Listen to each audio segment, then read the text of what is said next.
todos, eu sou o professor Adagenor Lobato Ribeiro e estamos em nosso curso de Redação Oficial, Linguagem Simples e Inteligência Artificial.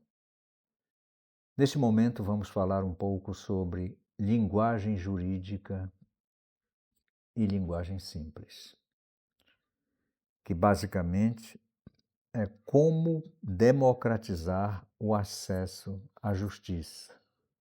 Quais são as comparações, qual é a estrutura lógica e qual é a clareza em documentos jurídicos que nós queremos expressar, que nós queremos compreender.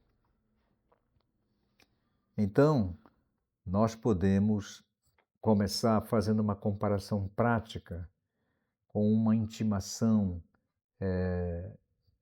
judicial.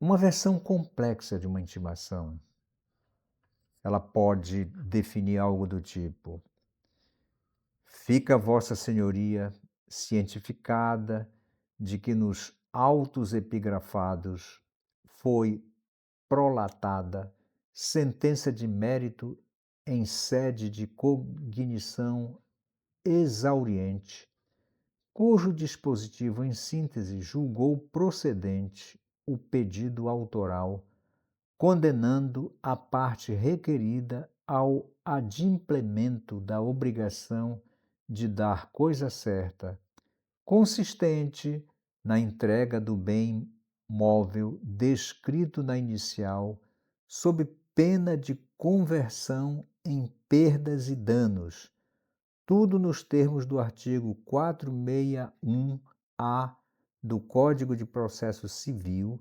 ficando estabelecido o prazo de 15 dias para cumprimento voluntário, sob pena de incidência de multa diária de 1% sobre o valor da causa, sem prejuízo da execução forçada. Confesso que é um texto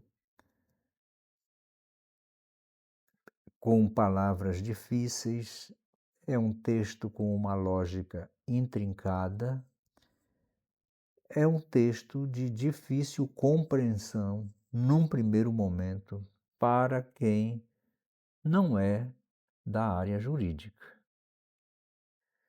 Uma versão dessa intimação judicial, de forma simples, poderia dividir o documento em determinados tópicos. Primeiro, intimação. Segundo, o que foi decidido. Terceiro, o prazo. Quarto, se não entregar. E quinto, em caso de dúvida. Então, de uma maneira simples, a intimação. Comunicamos que foi tomada uma decisão no seu processo. 2. O que foi decidido? O juiz determinou que você deve entregar o bem solicitado. 3. O prazo. Você tem 15 dias para entregar o bem. 4. Se não entregar, pagará multa de 1% do valor do processo por dia de atraso. E quinto, em caso de dúvidas, procure orientação jurídica.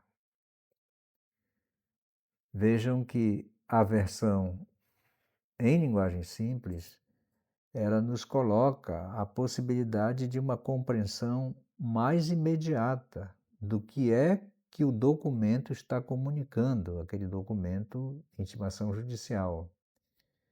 Então, quais são os benefícios da linguagem simples nesse contexto?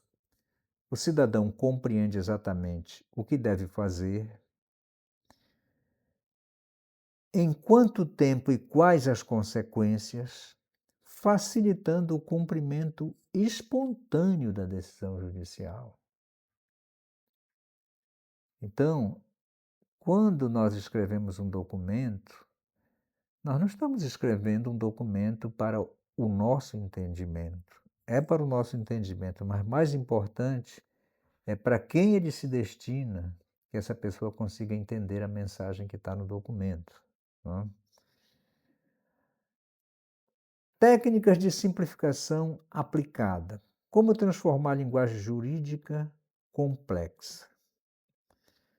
Por exemplo, os termos técnicos, esse aspecto, na versão complexa ficou cognição exauriante dispositivo.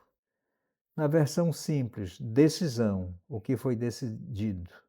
A técnica aplicada, substituição por termos comuns. A estrutura, na versão complexa, você tem um parágrafo longo. Na versão simples, você tem tópicos organizados. A técnica aplicada é a estruturação visual clara. A linguagem, na versão complexa, fica Vossa Senhoria cientificada. Na versão simples, comunicamos que. Que técnica foi aplicada? Linguagem direta e próxima. O aspecto informações, na versão complexa, elas estão misturadas no texto. Na versão simples, são destacadas por tópicos. Qual é a técnica aplicada? Organização por importância. A orientação, o aspecto orientação na versão complexa é implícita. Na versão simples é em caso de dúvidas, pontinho, pontinho. Técnica aplicada, orientação prática explícita. Então, nós realizamos substituição de termos, estruturação visual, linguagem direta e orientação prática. A estruturação lógica de normas, por exemplo, é uma organização hierárquica das disposições normativas. Se você vai estruturar uma norma, a primeira coisa é um preâmbulo, onde você contextualiza e demonstra os fundamentos legais. O segundo aspecto são as disposições gerais, que são definições, princípios e diretrizes. O terceiro são as disposições específicas, direitos, obrigações, procedimentos. E o quarto são as disposições finais, que é vigência, revogação e caso omisso. Qual é a função da estrutura lógica de uma norma? Ela facilita a interpretação e aplicação das leis. Ela garante que o leitor encontre rapidamente as informações necessárias através de uma organização sequencial e hierárquica clara. Existem, evidentemente, elementos da estruturação lógica. Isso é importante que se diga, não é? Linguagem é onde a lógica nasceu. A função específica de cada seção, por exemplo, o preâmbulo, tem a autoridade competente, quem edita a norma, a fundamentação legal, que é a base jurídica, a motivação, que é a razão da edição da norma, e os considerandos, que é o contexto e a justificativa. Saindo do preâmbulo, indo para as disposições gerais, você tem o objeto, o que a norma regula, o âmbito, onde se aplica, e as definições, que são os conceitos essenciais, e os princípios, que são as diretrizes gerais. Um outro elemento da estrutura lógica é a disposição específica. Direitos, o que é garantido. Deveres, o que é obrigatório. Procedimentos, como fazer.